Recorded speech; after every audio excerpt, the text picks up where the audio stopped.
မင်္ဂလာပါခင်ဗျာဟုတ်ကဲ့မြိုင်ဇော်ဝင်းဆရာကြီးကတော့ဒါ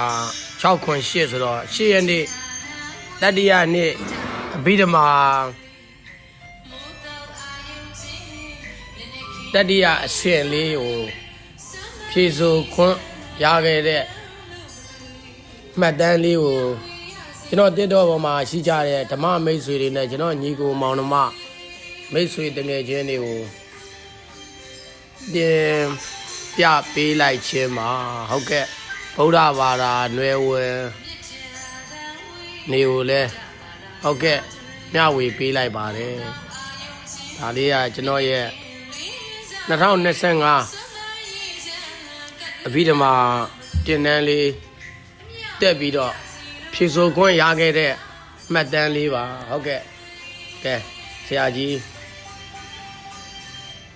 ဗုဒ္ဓဘာသာဖြစ်ရတဲ့အကျိုးဗုဒ္ဓဘာသာဖြစ်ရတဲ့အနှစ်သာရတွေကိုသိရှိသွားအောင်သင်ပေးတဲ့ဆရာမများတွေပေါ့ဒါတော့ဖြည့်နေပြီပေါ့ဗုဒ္ဓဘာသာရဲ့ဗုဒ္ဓဘာသာတွေတော့အဓိကပေါ့ဗျာကျွန်တော်တို့ကတော့လူသားတိုင်းလူတွေဖြစ်ပျက်ပုံရဲ့အကြောင်းတရားတွေကိုကျွန်တော်တို့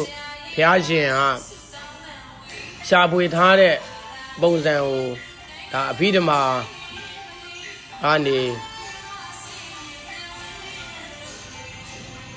ပြန်လည်ပြီးတော့ဗုဒ္ဓဘာသာနွယ်ဝင်တွေကိုတင်ပေးပြီးတော့ဇံပွဲဖြည့်ဆို့ပြီးတဲ့နေရာလေးမှာကျွန်တော်တို့ဒီမဟာမြတ်မုနိဘုရားကြီးတောင်ဘက်အတောကကျောင်းတိုက်ထဲက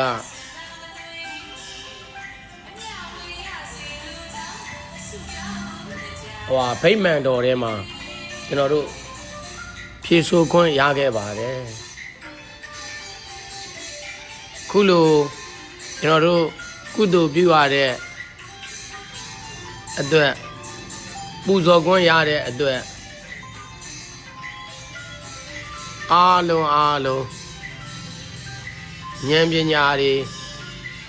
အသိပညာတွေလူချင်းလက်ပတ်ချင်းအားလုံးကောင်းမှုမကောင်းမှုတွေကိုခွဲခြားပြီးတော့တတိနားလည်ခဲ့ပါပြီကျွန်တော်တို့ကအရင်